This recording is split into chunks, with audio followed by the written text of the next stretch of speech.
Welcome to the Learning Pines YouTube. We hope this video helps. You'll begin by signing into Facebook and opening security and login settings. This is where the two-factor options live.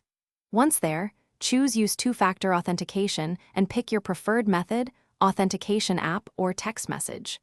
Start with the Authentication app if you have one, because it's more secure. Pick SMS only if you must. You're initiating a verification link between your device and your account, so make sure your phone is nearby and unlocked before proceeding. If you choose an authentication app, open it, scan the QR code on Facebook, or enter the secret key manually.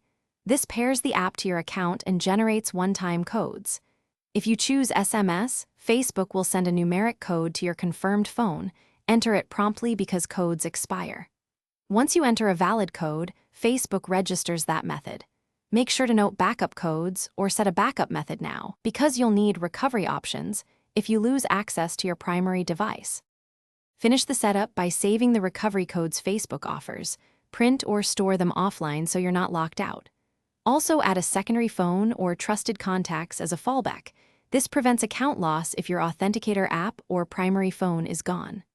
Once saved, test by signing out and signing back in to prompt a 2FA code request so you confirm everything works.